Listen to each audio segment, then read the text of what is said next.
Hello guys, welcome to my channel. আশা করি তোমরা সবাই ভালো আছো। এখানে কোনো আইডলকে ছোট করে দেখানো হচ্ছে না। ভিডিওটি শুধুমাত্র বিনোদনের জন্য। যদি আমার ভিডিওটি তোমাদের ভালো না লাগে প্লিজ স্কিপ দ্য ভিডিও। ধন্যবাদ। চলো গল্পটি শুরু করা যাক।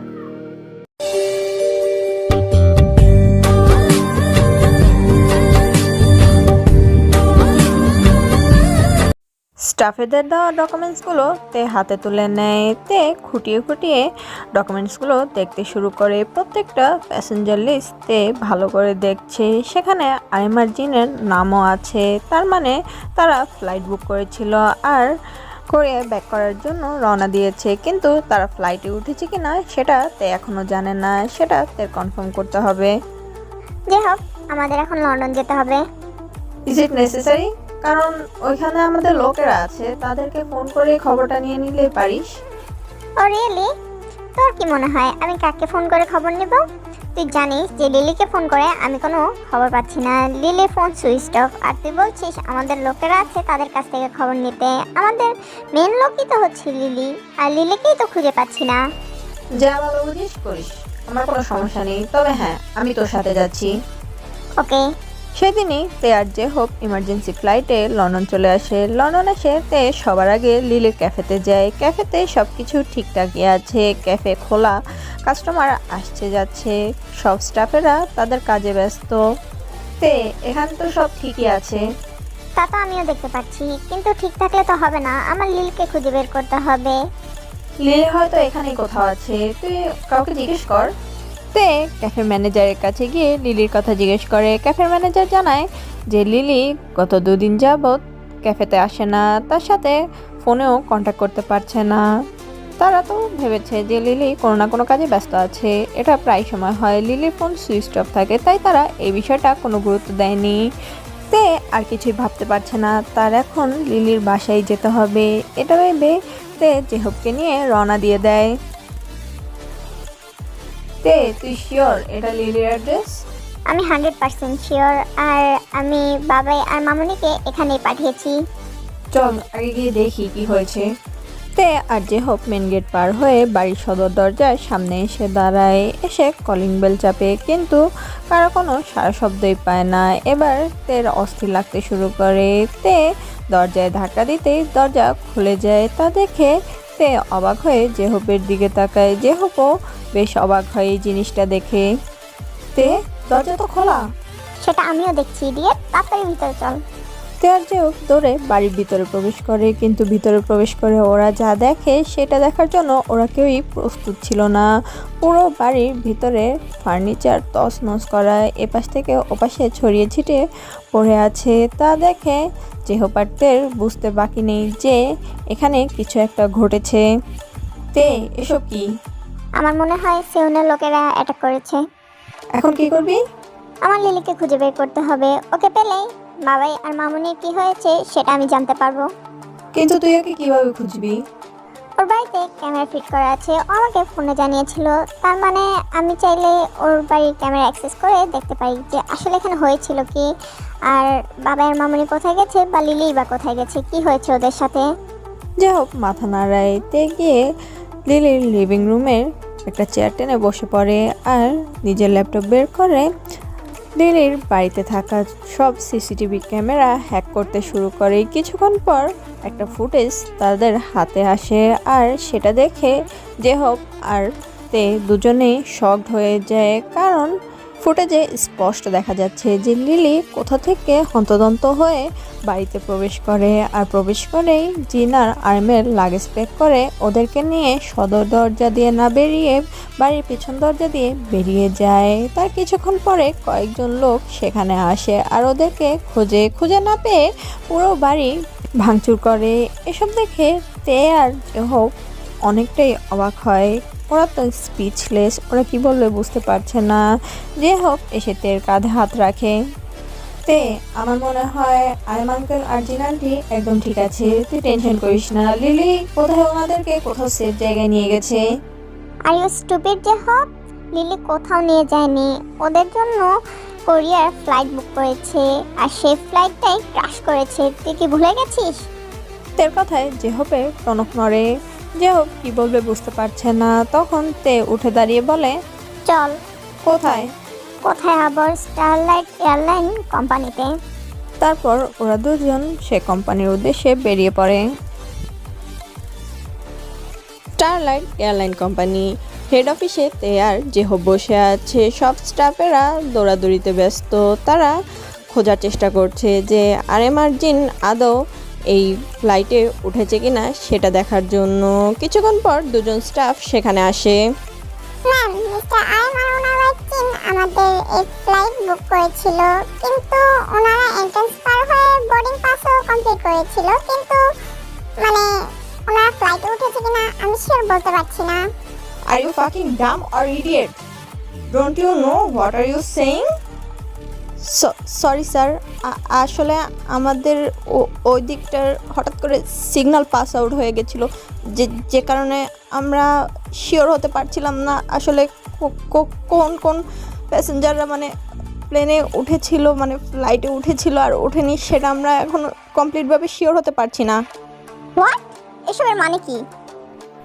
ম্যাম, আসলে আমরা নিজেরও বুঝতে পারিনি, হঠাৎ করে আমাদের ফ্লাইট টেক অফ হওয়ার আগে মানে আমাদের সিস্টেম পাস আউট হয়ে গেছিল, সিস্টেম ক্র্যাশ করে গেছিল। পরবর্তীতে বিভিন্ন এক্সপার্টদের দিয়ে আমরা মানে সবটা ঠিক করেছি, যে কারণে কারা কারা ফ্লাইটে উঠেছে সেটা এখনো আমরা ক্লিয়ার না। তবে যারা বোর্ডিং মানে ইউ ড্যাম ইট, মানে করা বন্ধ করে কি হয়েছে ক্লিয়ারলি বলো। আসলে যারা বোর্ডিং পাস করেছিল তারা মানে প্যাসেঞ্জার লিস্টে আছে। আমরা শিওর না যে আসলে তারা ফ্লাইটে বসেছিল কিনা, না তারা আবার ব্যাক আউট করেছে, আমরা শিওর বলতে পারছি না। স্টাফের কথা শুনে তের মাথা যেন আরও গরম হয়ে যায়। তে এবার সেখানে ভাঙচুর করতে শুরু করে।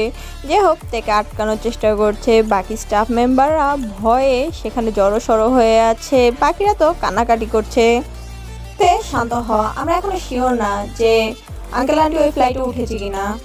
ঠিক বলেছিস, এখনই আমি পুরো এয়ারপোর্টের সিসিটিভি ফুটেজ দেখতে চাই। তের হুঙ্কারে স্টাফেরা কেঁপে ওঠে আর তাড়াতাড়ি করে দৌড়ে কেবিন থেকে বেরিয়ে যায়। কিছুক্ষণ পর তারা আবার কেবিনে ফেরত আসে সিসিটিভি ফুটেজ নিয়ে। তের সামনে বিগ স্ক্রিনে সিসিটিভি ফুটেজ চালু করা হয়, যেখানে দেখা যাচ্ছে যে লিলি আরএম আরজিনকে নিয়ে এয়ারপোর্টে এসেছে। এবার লিলির পরিস্থিতি আরও বেশি করুণ। লিলির মাথা ফেটে রক্ত পড়ছে, হাত পা অনেকটা ছিঁড়ে গেছে। তা দেখে তের ভ্রু কুঁচকে যায়। লিলি সে অবস্থায় আরএম আরজিনকে নিয়ে এয়ারপোর্টে ঢোকার চেষ্টা করে, কিন্তু সিকিউরিটি গার্ডেরা ওকে আটকে দেয়। পরবর্তীতে লিলি গার্ডেদেরকে কিছু একটা বলে আর গার্ডেরা ওদের ভেতরে ঢুকতে দেয়। লিলি তাড়াহুড়ো করে আরএম আরজিনকে নিয়ে বোর্ডিং পাসের কাছে যায়। সেখানে গিয়ে তাদের কাগজপত্র সাবমিট করে আর পরবর্তীতে ফ্লাইটের টিকিট আরএম আরজিনের হাতে ধরিয়ে তাদেরকে প্লেনের দিকে এগোতে বলে। আর লিলি কিছু একটা ভেবে তাদেরকে ওখানে রেখেই সেখান থেকে চলে যায়। আরএম আরজিন ফ্লাইটের দিকে এগিয়ে যায় আর লিলি এয়ারপোর্ট থেকে বেরিয়ে যায়। বাকি ফুটেজগুলো কোথায়? ম্যাম, আমরা তো আগে বলেছি যে ওই সাইডের মানে সিকিউরিটি সিস্টেম ক্র্যাশ করেছিল, তাই আর কি। তে তীক্ষ্ণ দৃষ্টিতে স্টাফেদের দিকে তাকায়, তাতে স্টাফেরা ভয়ে জড়সড় হয়ে যায়। তে আর কিছু ভাবতে পারছে না, তের মাথা ঝিমঝিম করছে। তে দুহাত দিয়ে নিজের মাথা চেপে ধরে টেবিলের উপরে উপুত হয়ে পড়ে। তা দেখে জেহব বুঝতে পারে তে অতিরিক্ত ক্লান্ত, তের মাথা কাজ করছে না। তাই জেহব নিজের হাতের ইশারায় সব স্টাফ মেম্বারদের কেবিন থেকে বেরিয়ে যেতে বলে। সবাই জেহবের ইশারা পেয়ে কেবিন থেকে বেরিয়ে যায়। তে টেবিলের উপর মাথা রেখে শুয়ে আছে, তের চোখ দিয়ে টপ টপ করে পানি পড়ছে।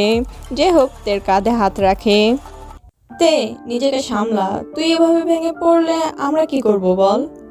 জেহব, আমি সব কিছুই ঠিক করতে চেয়েছিলাম, কিন্তু আমি কিছুই করতে পারিনি। সবটা শেষ হয়ে গেছে, সবটা আমি নিজের হাতে শেষ করে ফেলেছি জেহব।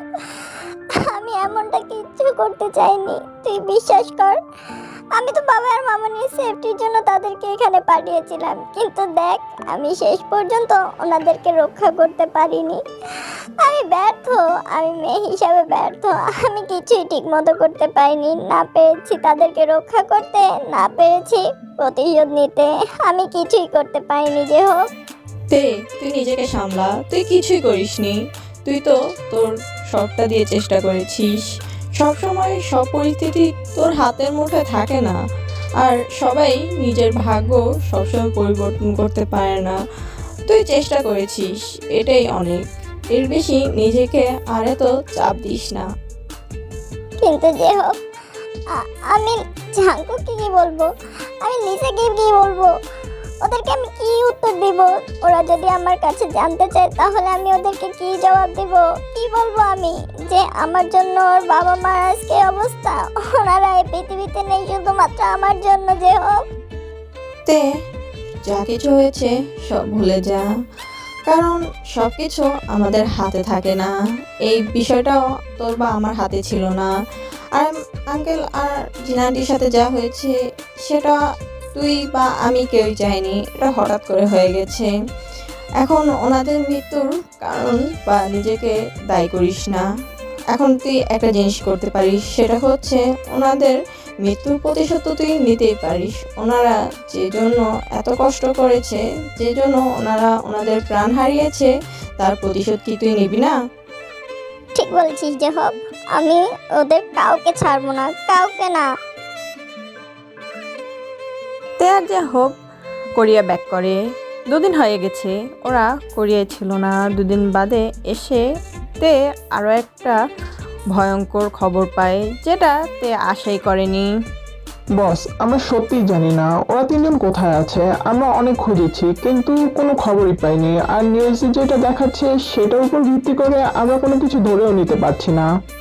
ওয়াং, এসব হলো কি করে? আমি মাত্র 2 দিন ছিলাম না, আর সেই দিন যদি আমি জাঙ্কুকের বদলে ওই গাড়িতে উঠতাম তাহলে বোধহয় বেটার হতো।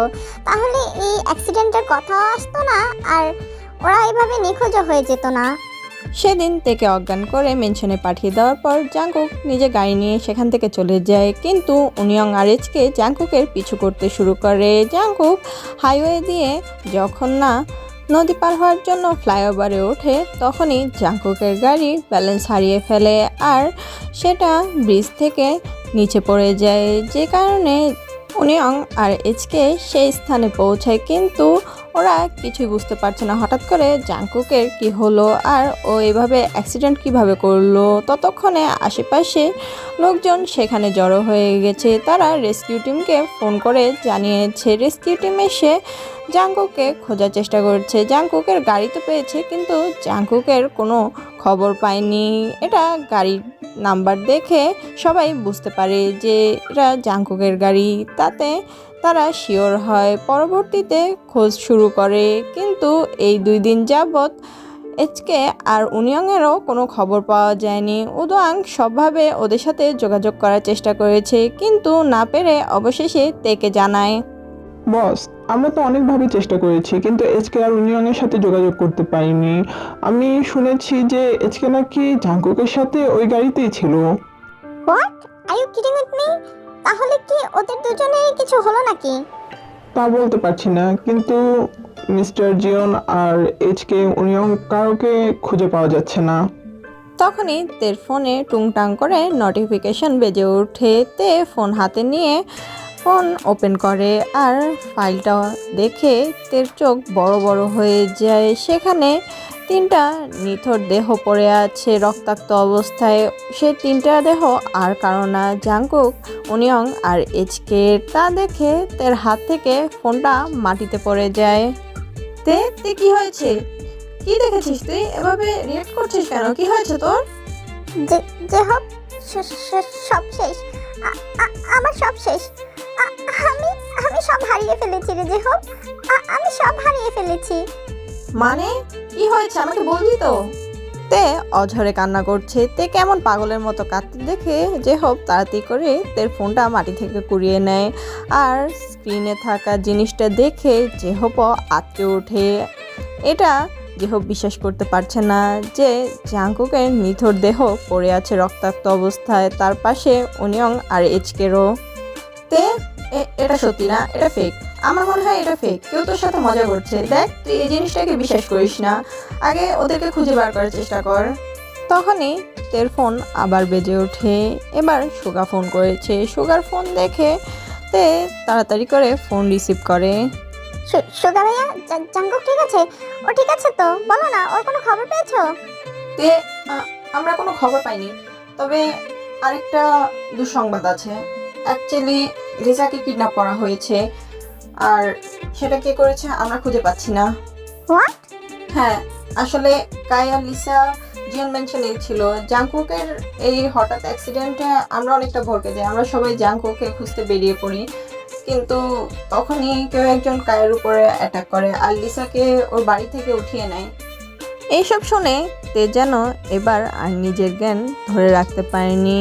তে এতটাই শকড হয়ে গেছে যে সে তার চেতনা হারিয়ে ফেলেছে। তে সামনে পুরো অন্ধকার নেমে এসেছে। তে অজ্ঞান হয়ে যায়। তা দেখে সাথে সাথে রিজাংশুক এসে তেকে ধরে। তে তে তো কি হয়েছে? তে কাম ডাউন যে হোক, আমি চেক করে দেখছি। তারপর লিজাংশুক থেকে চেক করে জেহবকে বলে, টেনশনের কিছু নেই, আসলে অতিরিক্ত স্ট্রেস আর এরকম হঠাৎ শকের কারণে ও সেন্সলেস হয়ে গেছে। আর এখন ওকে এরকম মেন্টালি প্রেশার দেওয়াটা বোধহয় ঠিক হবে না। তুমি তো ওর বিষয়টা জানোই যে ওর ব্রেন সার্জারি হয়েছে, আর এখন ওর এই মেন্টাল প্রেশার ওকে মানে অতিরিক্ত খারাপ দিকে নিয়ে যাচ্ছে। জেস, কি বলতে চাইছো তুমি? আমি বলতে চাইছি যে এভাবে যদি ও মেন্টালি শক পেতে থাকে তাহলে হয়তো ও কোমায় চলে যেতে পারে। নিজাংশুকের কথায় পুরো রুম স্তব্ধ হয়ে গেছে। কোনো সারা শব্দ আসছে না কারো কাছ থেকে। কি বলবে, কেউ কিছু বুঝতেই পারছে না। তের জ্ঞান ফিরে আসে। তের জ্ঞান ফেরার সাথে সাথে তে জাংকুক আর লিসার খোঁজ খবর করতে শুরু করে, কিন্তু কেউ কোনো উত্তর দিতে পারে না। এজন্য তে আরও বেশি ভেঙে পড়তে শুরু করে। তারপরও তে নিজেকে শান্ত করে আর তাদের খোঁজ করতে বেরিয়ে যায়। তের ফোনে যে ছবিটা এসেছে সেটা কোথায় জানার জন্যই তে সেখানে যায় আর আশেপাশের লোকদের কাছে জানতে পারে যে 3টে ডেড বডি এখান থেকে কালেক্ট করা হয়েছে আর তাদেরকে পাশের হাসপাতালের মর্গে রাখা হয়েছে। গিয়ে সেটা যাচাই বাছাই করতে তে সেখানে যায়। গিয়ে যা দেখে তা দেখে তের আত্মা শিউরে ওঠে। 3টে ডেড বডি, 2টো ছেলে 1টি মেয়ে। ওদের শরীরের গঠন অনেকটাই জাংকুক, এইচকে আর উনিয়ংয়ের মতো। এসব দেখে তে যেন নিজের ভাষা হারিয়ে ফেলেছে। তারপর আস্তে আস্তে গিয়ে ওদের মুখ থেকে কাপড় সরায়, কিন্তু ওরা যা দেখে সেটার জন্য ওরা প্রস্তুত ছিল না। ওদের পুরো মুখ থেতলে দেওয়া হয়েছে। এটা আসলেই জাংকুক, উনিয়ং আর এইচকে কিনা বোঝা দেয়, ওরা বুঝতে পারছে না। এখন ওদের একটাই উপায় আছে, ডিএনএ টেস্ট করতে হবে, কিন্তু ওরা সেই সাহসটা পাচ্ছে না। এটা জাংকুক না, আমি বলছি এটা জাংকুক না। উনিয়ং উনিয়ং অনেক স্ট্রং। উনিয়ং এভাবে কারো কাছে মরতে পারে না, কারো হাতে মরতে পারে না। ও কখনো হার মানতে শিখেনি, ও কখনোই হার মানেনি, আর ও মরবেও না, হার মানবেও না। এটা উনিয়ং না। আর এজকে তো উনিয়ংকেও বলেছে যে ও উনিয়ংকে সবসময় প্রোটেক্ট করবে, তাহলে উনিয়ং মরে কি করে? আর এজকে উনিয়ংকে বাঁচাতে সব করতে পারে। আমি জানি এজকে নিজেও মরবে না আর উনিয়ংকে মরতেও দেবে না। তার মানে এইখানে যা হচ্ছে সব মিথ্যে। এটা জাংকুক না, এজকে না, উনিয়ংও না। এরা আমাদের আপনজন না।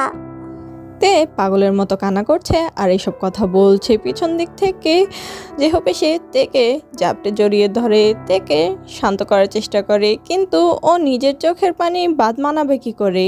ও তো নিজেই ভিতর থেকে ভেঙে পড়ছে। তের এমন করুণ অবস্থা দেখে তেকে যথেষ্ট শান্ত করার চেষ্টা করছে যেহোপ, কিন্তু সে কোনোভাবেই কিছু করতে পারছে না। অন্যদিকে তে মেন্টালি আরও ভেঙে পড়ছে।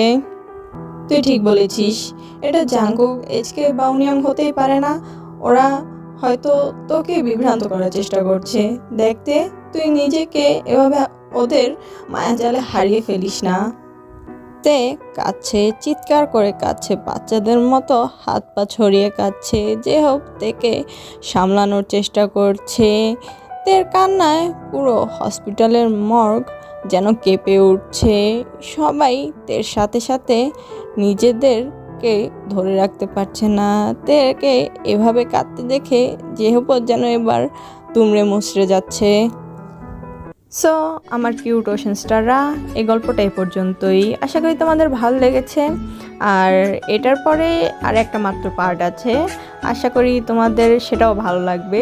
তবে আমি জানি না এই গল্পটা তোমাদের কেমন লেগেছে। আমার সবচেয়ে বড় গল্প হচ্ছে এটা। আর এটা যেহেতু আমি নিজেই ক্রিয়েট করেছি, আমি জানি না মানে আমি কি ভাইবা বা কি বুঝে আমি এটা ক্রিয়েট করছি। যাই হোক, আমাকে একটু সাপোর্ট করো আর লাইক কমেন্ট শেয়ার করতে ভুলো না। Bye bye, I love you.